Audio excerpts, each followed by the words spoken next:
Maybe we should ask a simple question like, where did we get it from? I'll be like, mine didn't come from the express. From sickle cell.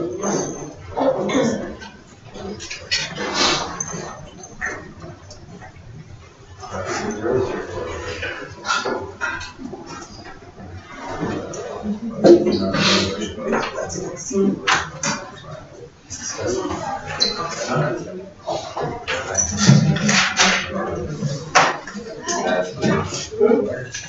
excellent.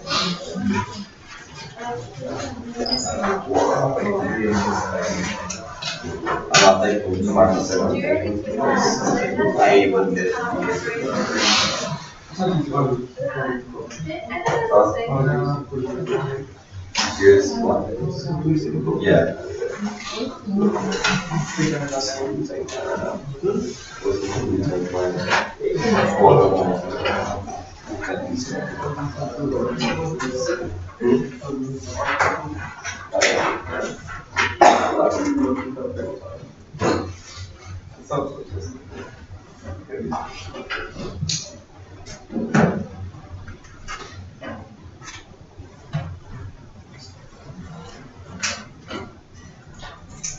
Well, welcome. Yeah.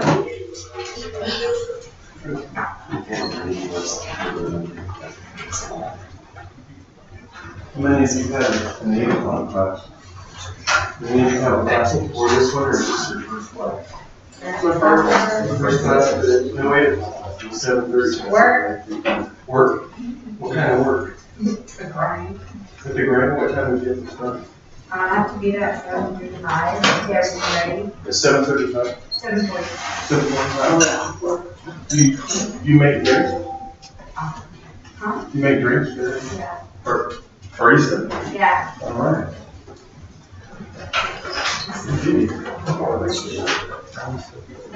Is that open every day? Yeah.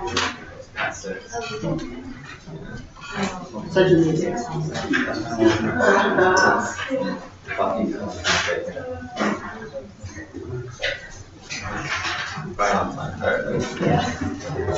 Yeah.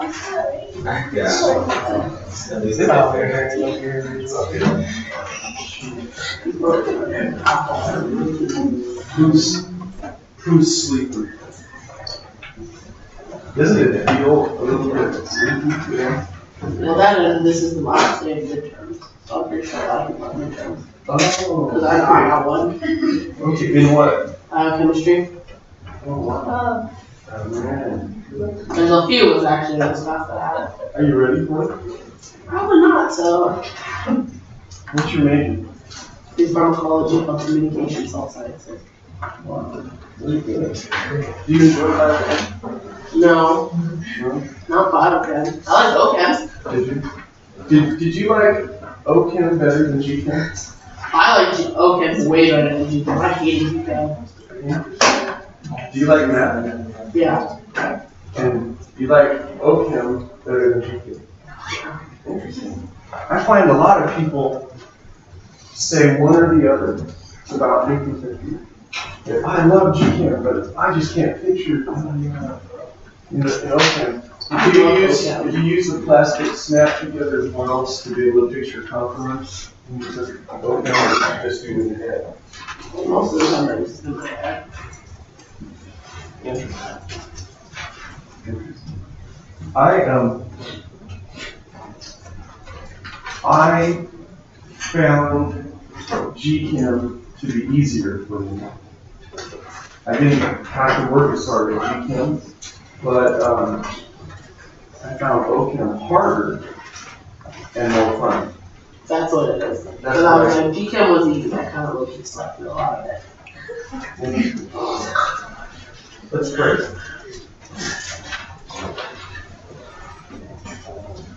Father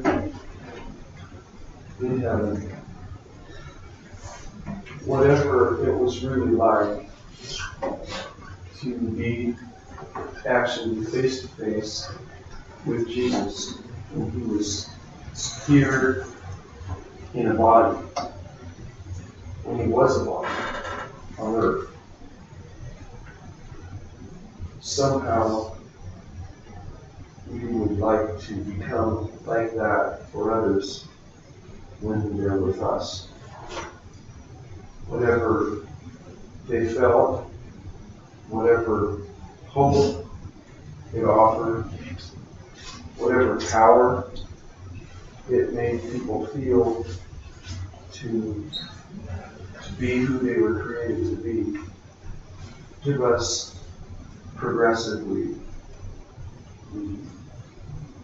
the idea of the path that we can take to be walking toward being that kind of loving, accepting, encouraging presence.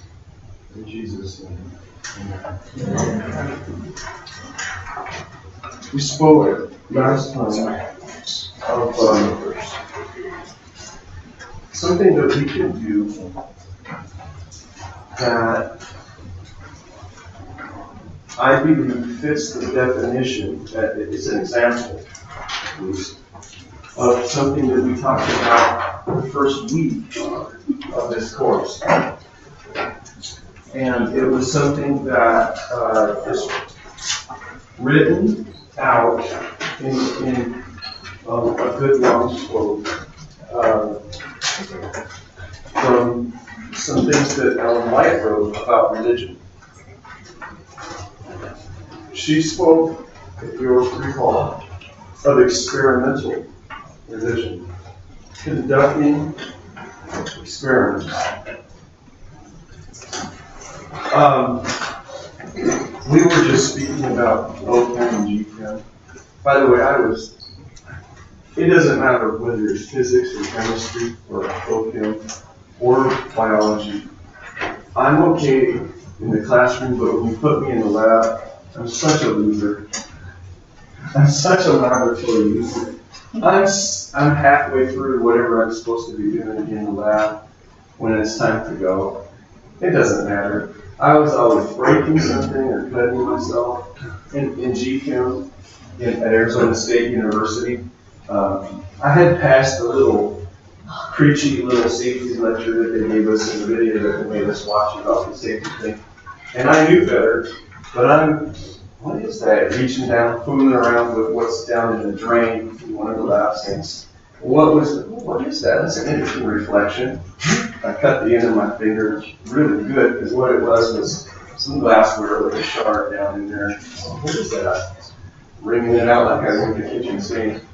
And that's kind of how it went with me. And I was better in physics because at least the second half of the year in physics, we were kind of making up our own labs rather than just following some sort of lab guide.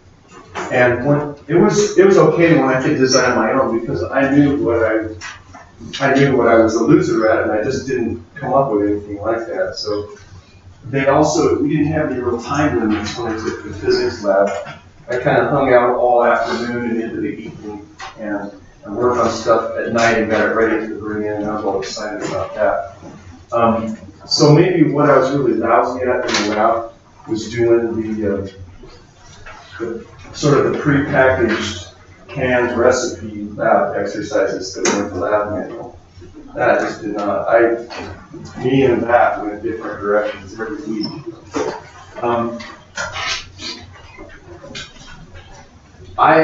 The things that I will suggest to you that are the lab for this course, things that I would suggest to you to experiment with in this course. I know that many people, maybe half of the folk in any class, in any society, in any church, do a lot better when they follow a recipe. Like when you cook, it's like, I'm fine, just give me a recipe. But if you say, hey, here's a cupboard full of spices, a refrigerator full of produce and other ingredients, here's your stove, and here's all the cookware you could want, Well, what would you like me to make? I don't care, just make something. Are there any recipe books? No. And don't look it up online, there's no Wi-Fi. Some people are like, I'm going to the freezer to see if there's something frozen. I need some frozen burrito or something to get through this. Let's go to Taco Bell. Let's go to In-N-Out, I'm cooking. It's my time to cook, let's go to In-N-Out. Other folk, though, that's the wonderful thing. It's like, can I cook now? And yes, you may. Oh, right. And here's what you need to make. Oh, no. And here's, follow these. It's all laid out for you. Just walk through the steps like you were a robot. No. Now we're going to Taco Bell. Neither way is wrong. Both ways are right. As long as someone's cooking. Same here. Some people do very much better, kind of guided at every step. And some people have these awesome, transcendent, spiritual dimensions added to their lives and experienced when they're together in church and someone's leading out. And that works best for many, many people. But for some people, it's like, I don't do the one size fits all. I don't want something off the rack. It doesn't cut it. It doesn't. Nothing resonates inside of me. It all is kind of like bland, like food without any flavor. Can't do it. I just have a question. You were talking about how you were loving on people and things like this. And, I don't know, I've been studying a little bit of anthropology. You brought up something like the character of like the United States or anything goes when it comes to like who you are. So, and then we talked about the answer to this question about how the golden rule, which is kind of viewpoint, really going the distance, but we still lack a lot of like still empathy for other people. What are techniques you're going to teach us are similar to the golden rule and kind of viewpoint and like Are they what? similar to the golden rule and utilitarian viewpoint? I'm saying that. Utilitarian? Yeah. Viewpoint and like how are you going to help us like be a better example like Christ was or establish like no more lack of empathy? Oh, okay. Yes. Also, the part of it that was yes, no is yes. The how-to is a three-pronged approach. It's like a fork with 3 tines. Not a pitchfork. A regular fork. You know how, and maybe not everybody sees this way, but it always has appeared to me a little bit that maybe even more than other people, many religious people tend to be pointing out a lot of the faults of other people that aren't agreeing with them in terms of what they believe, or even people in their own fellowship that pretty much agree. The tendency, we can when we get religious, our minds can make it so that we get special information about how to stop doing nasty or bad or stupid things. And so then we start noticing that people are doing them. Hey, you're doing that. Hey, you're doing that. This says right here, and we do a lot of this kind of thing. People just use the term judging. They don't judge. They don't judge me. I think sometimes when people are pointing out like that, people today even say, "Hey, don't hate."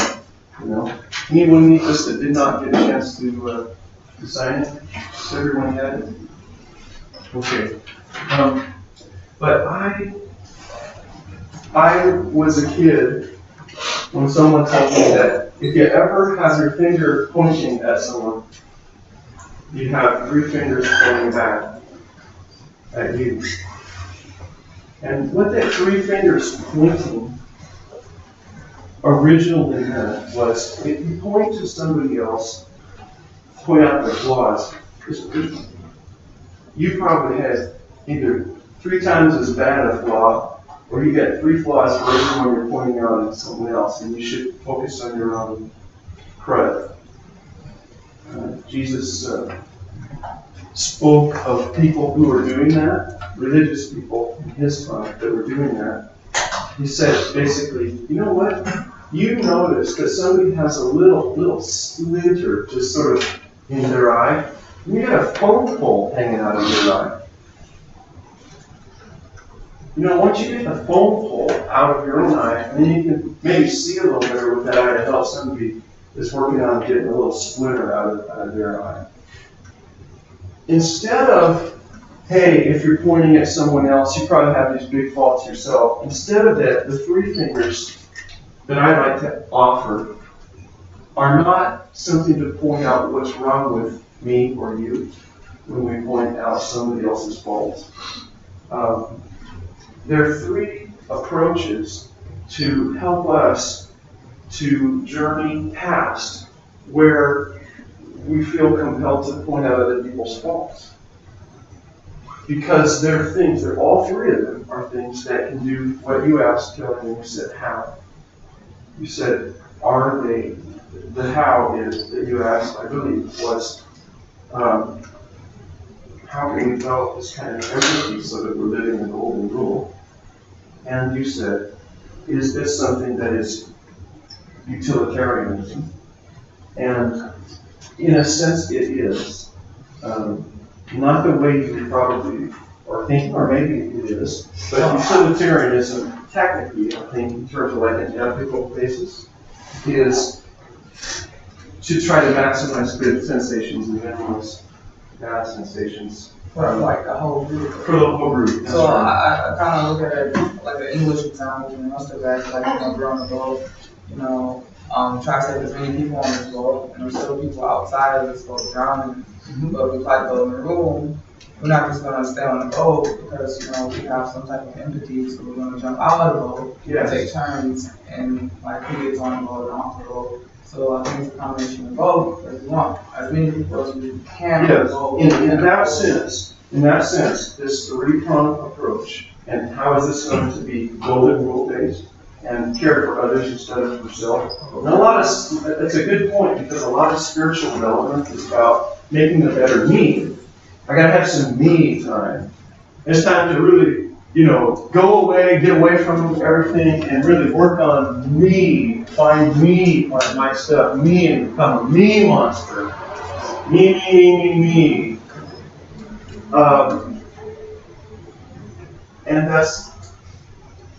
And that's opposite this whole 3-pronged approach. And to underscore that, I didn't start first offering the one of those 3 fingers that's pointing back. It didn't start with something that has to do with developing me. It's something I started presenting the first finger pointing with what we can do to connect with others and extend love to others. But in doing so, that was to underscore that I don't want us to kind of get started on the, hey, this is a great self-development technique. Okay? Yes, ma'am. Just for a moment, sorry, to take it back to the original about testing, like stuff like that, in the beginning of class. The testing about what? You're trying to begin with like experimental religion. Yes. Correct. Okay, so I have a comment about that. Yes. I think I agree to a certain extent, like how we should experiment and, just to build our faith and stuff. But at what point do you draw that line? I personally feel like it's very, it could get kind of unclear at times, because I think especially when you're... Like we could just be doing a bunch of nonsense? Yeah, and almost especially when your faith is not as mature, to say the least. I know I've been in that situation when I was younger, where I was like, God, do this for me. I'll do this. For a sense, it's kind of experimenting to see that he's gonna do it. Yes. So, but then at that point in my life, looking back now, it wasn't because I had faith to believe, it's because I just needed something. Yeah. So at what point in your life, or when you're experimenting, where do you draw that line and make sure it's bold enough? Yes, I see what you're saying. You could actually be conducting a bunch of nonsense experiments that don't lead anywhere. You're not really getting anything about God's character. You're not becoming more like what we were created to be. You're just fooling around. You know, experimenting could be, I went to another shop and bought some more crystals, and then I found a copper pyramid that I could put over my bed and sleep that way, and then I could go find a place where somebody meditated that was a great meditator. I could meditate there, and still I'm not feeling anything, and 40 years have gone by, but I've been fooling around, so now I've got some tarot cards, and I'm doing that nonsense, and then I've got a Ouija board, and we're having the same nonsense. You're you're not just going nowhere, you're going in some destructive, potentially destructive directions. That's why I'm suggesting 3 things that are structured and that are from Scripture. Sort of like when you start out in chemistry, they don't just say, here's some chemicals, put them together and have a good time. It's dangerous for one thing, and you're not going to learn anything. You're not going to get anywhere. At a certain point, though, you get enough foundation in the lab that now you can start to say, you know what, I wonder what would happen if we did this. So you lay your plan to do that, you write out a procedure, then you accumulate the reagents and the apparatus that's necessary, and you conduct that experiment. Now you've got skills of measurement and observation and recording already developed, and you know how to do experiments. So I'm suggesting these 3 things. I started with 1, and I'm going to present the other 2.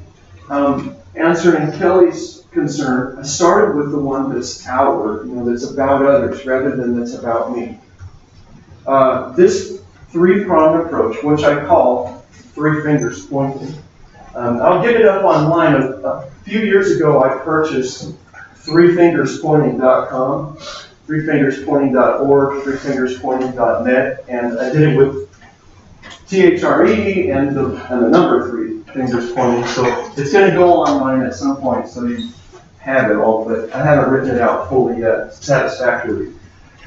But this first one, the starting one, is about reaching out to others after directly feeling this empathy, which I believe is modeled after Jesus' example, not just in Mark chapter 10, in other places, but in Mark chapter 10, it's stated expressly how he looked at him and loved him.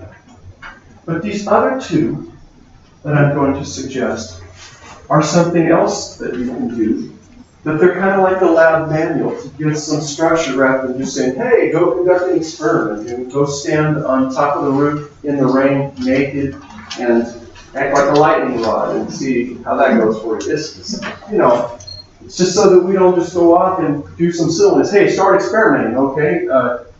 I'm going to be a Baha'i for a month, and then I'm going to be a Buddhist for a month, and then I'm going to go out in the wilderness for a month and wear sackcloth and ashes or some random thing. So we've talked about one, and we'll come back to that one too. I'm just sort of laying them out. We'll actually talk about the how-to some more, and I'll encourage you to experiment with these things and use this lab manual. But the second one, there's certain directions we can pull. We've got relationships. We exist with vertical relationships and horizontal relationships. I started with the vertical, I started with the so what difference does it make to the world, loving each other.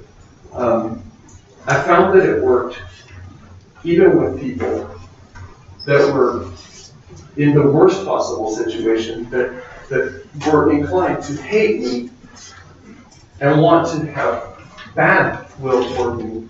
I started there. I didn't start with a bunch of folk that are already praying for somebody to come love them. I started with people that wanted to hate me when I was a white deputy sheriff, in Richmond in a jail, and experienced some of the most loving community that I've experienced in my whole life. And I was the cops. If it can do that, it can do anything. So that's the so what to start with, but it's actually, I think, the third one. We started with the third finger. But now we'll go to another finger. Our spirituality at some point, especially as Christians, is about not just communicating with each other, whether we talk or whether we just do it in sort of some spiritual way. That's not all there is to it. You can get together and chat each other up forever. That's not necessarily going to put you in any spiritual sense with God. But this notion of having some way to communicate with God, actual communication with God, I'm going to suggest two things, two aspects of that. Oh, wait a second, I'm going to go back here. This might be like a silly question, but it's something to think about. Do you think God is more present in like a teenager's life that's going through a lot of transitions and like the typical teenage life, like questioning stuff that they believe in, compared to, let's say, like a 6-year-old that already knows God well and doesn't really question their faith? I think God is equally present in each of those people and in people who aren't even exploring the spiritual life at all. I think that God is absolutely omnipresent, and the concentration is homogeneous throughout all sounds. God is there. There would be no life without God. Now, do I think one or the other of those two, quote, experience God more?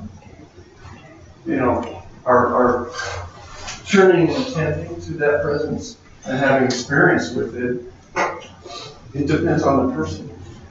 You could have somebody matching one of those descriptions and somebody matching the other description. That one of those experiences God more at that stage or that stage, or vice versa. And I don't know if there's any formulaic or algorithmic explanation for why that would be.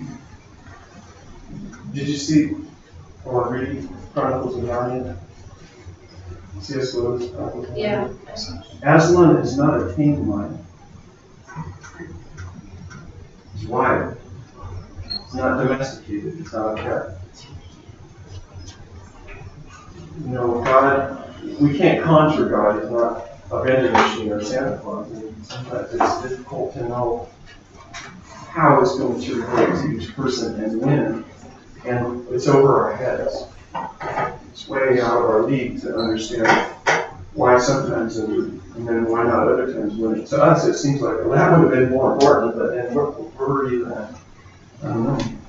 Do you think that's why it's so hard for some people to fully commit to God sometimes? Is because they don't know whether or not something good or bad will come from the outcome of that? Sometimes.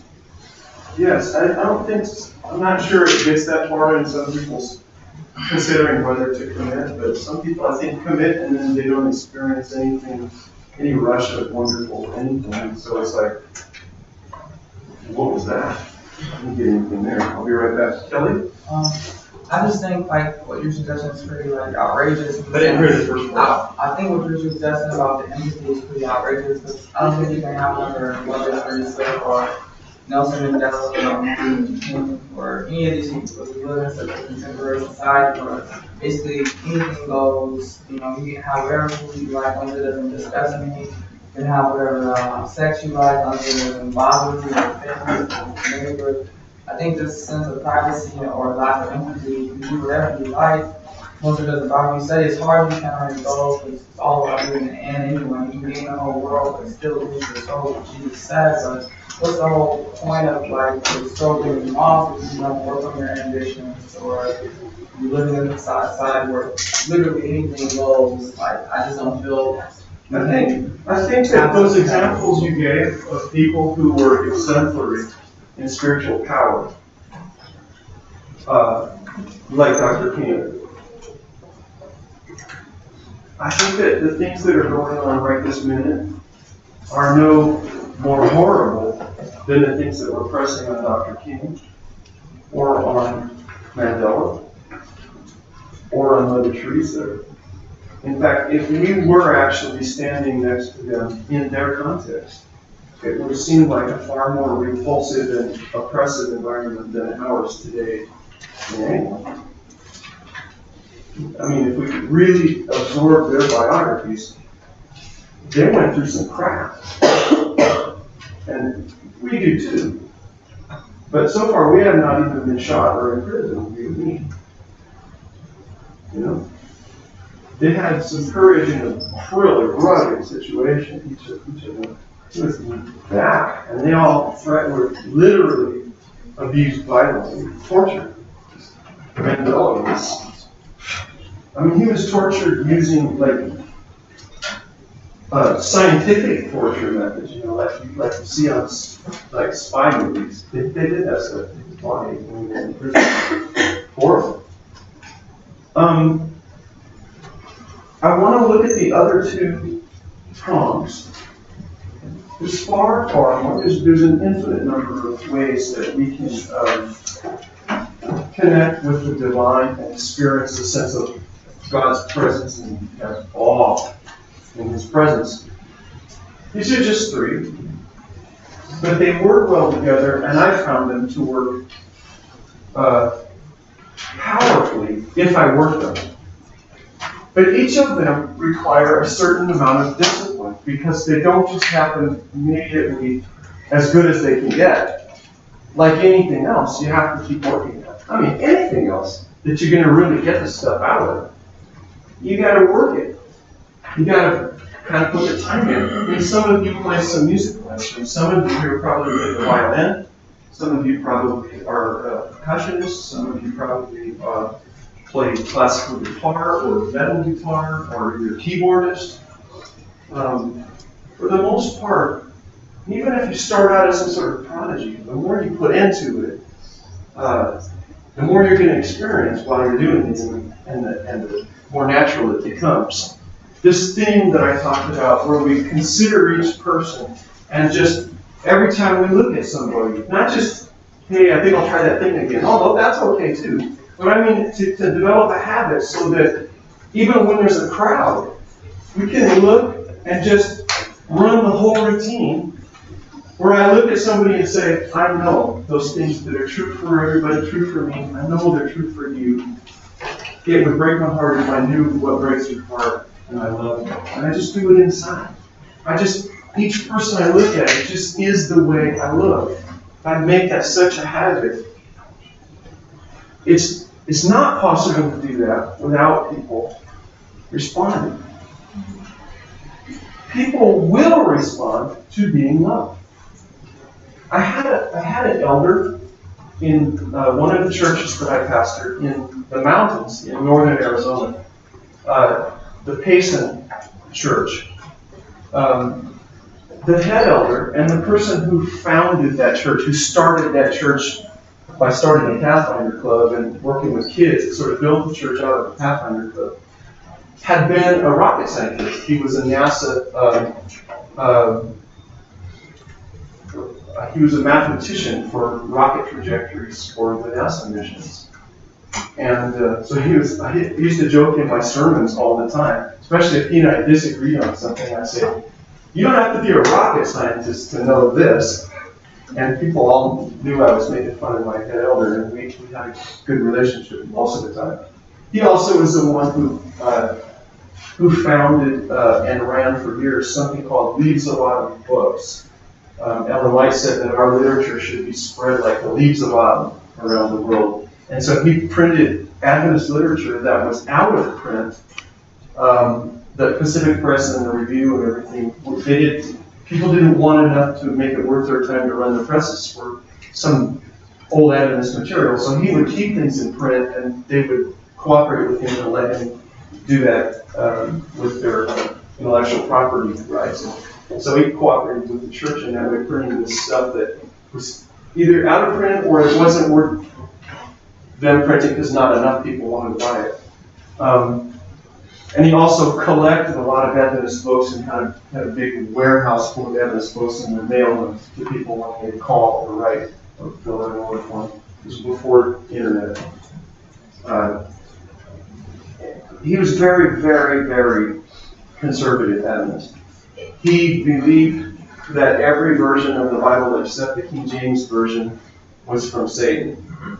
And he actually referred to all those. If I ever got up with my Revised Standard Version, and I usually preach out of the King James just because what I learned about it, when I quote things, I always memorize it from that. So I almost always preach in the King James. But I had my Hardcore Study Bible, RSV, and I did there, and he would tell me, I wish you wouldn't preach from a version. He said, only preachers that preach from a version and pervert preachers. So, thanks, Gar. Glad you like the sermon. But he was extremely conservative. He said to me once, when we were riding in my car to go and visit somebody that was in a hospital in Phoenix,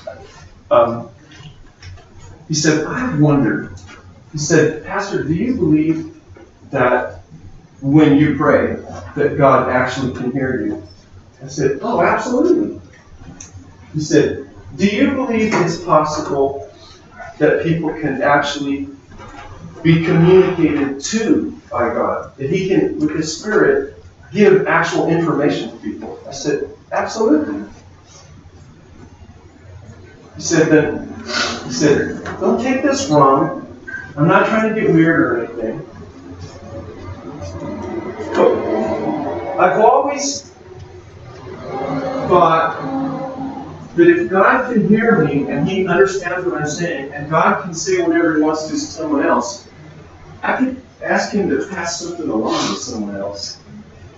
I could say, God, I want you to give this message to so-and-so. I said, no, you're going to do some telepathy, huh? No, it's not telepathy. I said, so you're going to put God in the middle of your telepathy thing. Oh, no. He said, do you believe that could happen? I said, sure. It could.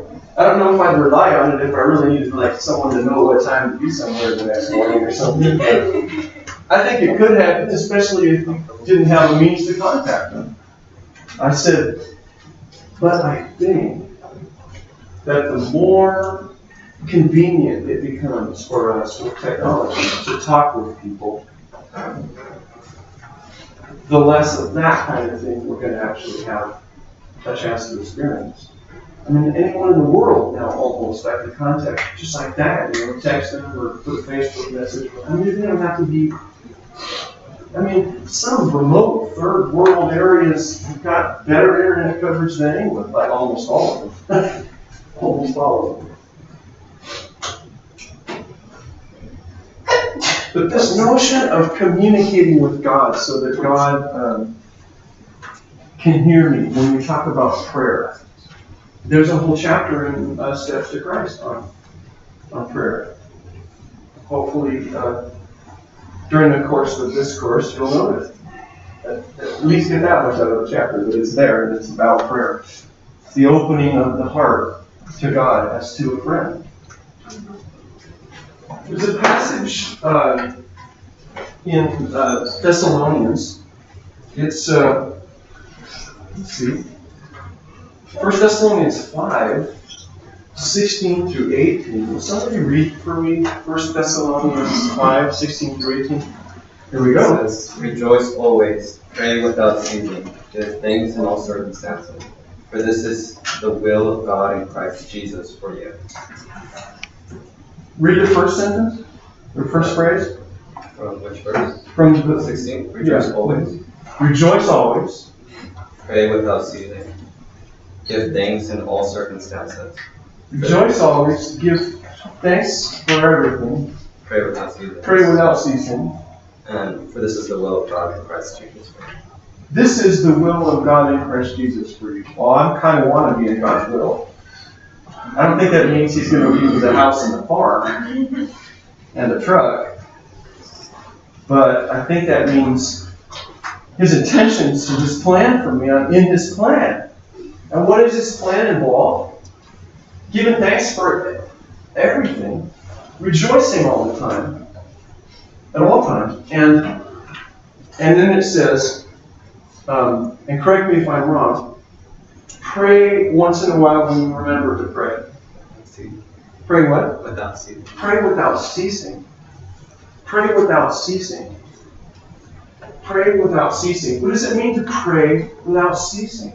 Now,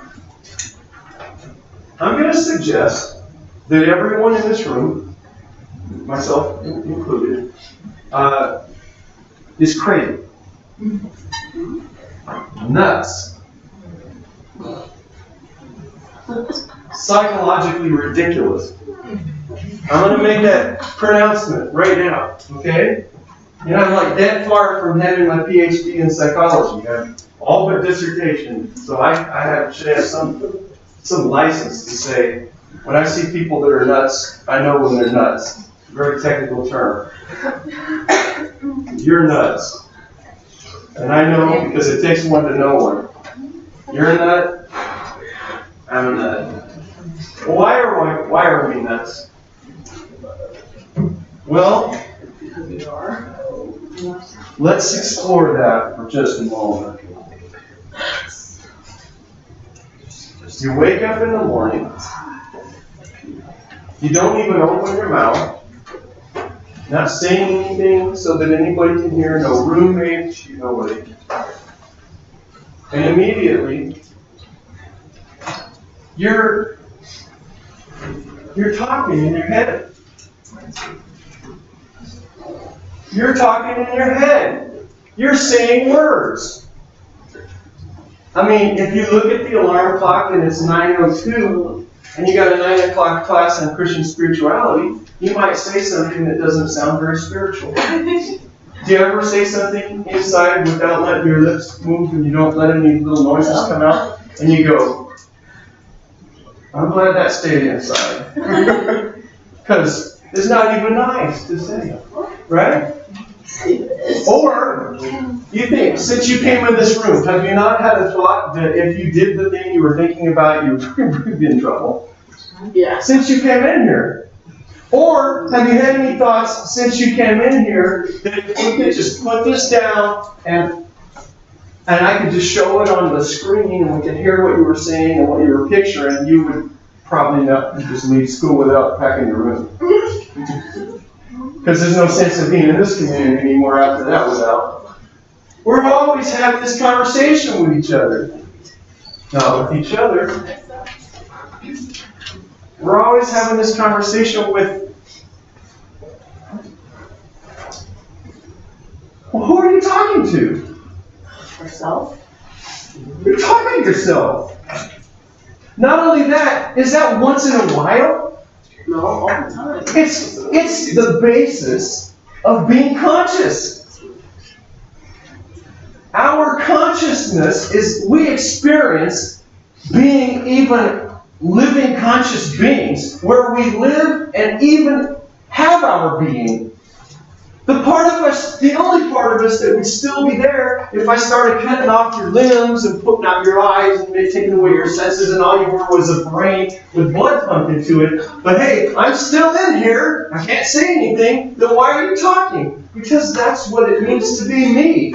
My whole meanness is about being crazy enough to talk to myself? What do you say to yourself? What are you saying? Oh, wow, it's raining. Thank you. I didn't know it. Oh, thank you. What kind of wisdom do you give yourself that you didn't have before you gave it to you? You're nuts. You're talking to yourself. And the things you say, they're not just ridiculous. They're horrible. You even cuss yourself. You do. Yeah. And you look around and you imagine and you have a conversation about breeding with people that you should not ever have a conversation about breeding with. About doing things that are violent. And you express, I'm gonna do this. The things that you say in there, you ought to be ashamed. You are, because you don't let them out. You're nuts. That's the basis of being, of even being for you and me. Well, here's the good news. We know that's true. It must mean there's a whole bunch of progress that's a possibility. What an opportunity to go from that to, well, anything else besides, yeah, what it means to be me is I have this conversation with myself inside that I don't share with anybody. And, oh, you want to know something? Yes, yes, I do. Okay. Oh, thank you. Now I have what that I didn't have before. I wasted I didn't even waste breath. I just wasted my whole existence. Even if you're talking to someone else. You don't say to yourself, can I put you on hold for a minute? No, you're still doing it while you've got someone perfectly real standing right in front of you that doesn't have all the information you could give. That's giving you things you didn't already know before you said them. But if you don't express your thought, even in your own head, then are you really thinking it? Oh. It's a tree fall If you don't express it, then are you thinking it? No. Because that's what thinking is. But you know what we do? We think too much. There's a little advice that's given to us in the Psalms. Be still and know that I am God. And then in 1 Thessalonians, it says to pray without ceasing. Here's the trick I'm going to suggest. Here's the lab. I suggest you experiment with it and see if you could do this. What would happen if we all conducted an experiment where that talking to ourselves that goes on, don't talk to yourself anymore. No more talking to yourself. Instead, have your very consciousness, instead of being a wasted conversation on someone who already has every word that you're going to give. If your every thought, instead of thinking, was a prayer. If instead of even thinking, you were praying about everything. The mundane, the plan for getting out the door in the morning, the how to pick what you're going to eat. What if every time that voice in your head was going, just right now, just for a second, just for a moment, say something to God in your mind. Because that is prayer. Just, you don't close your eyes or anything. Just do whatever you were doing with your eyes before and say something to God. Even if you're mad at him, say, you're on my list, I'm mad at you. Whatever you need to do, you just say, just anything right now, say it to God. Now, what you just did, what would happen if you replace all of your thinking, all of it, with a conversation with God instead? I know a friend that every time she'd walk around, she'd say to herself, like, thank you, God, Yes. for like this campus. Thank you, God, for blessing this person with me. Even if Perfect. something was going wrong with her life, and it, honestly, she's told me that it made her a lot more happier, and it positively influenced her life. What did he read to us? Rejoice always. Right. Be thankful in everything. Pray without ceasing. Yes, I sir. like another verse in Philippians 4:8, where it says that we are supposed to think whatever's true, whatever's honorable, just, all that stuff. And Yes. like when we do that, it says in verse 9 that we will have the peace of God and it'll be in us. Yes. Like what she was saying, that her Yes. friend is like happy because she's praying for these people. That's right. And All the time. all the time. And so I dare you to do that. I double, triple, quadruple, quadruple dare you to do that. You want to experiment?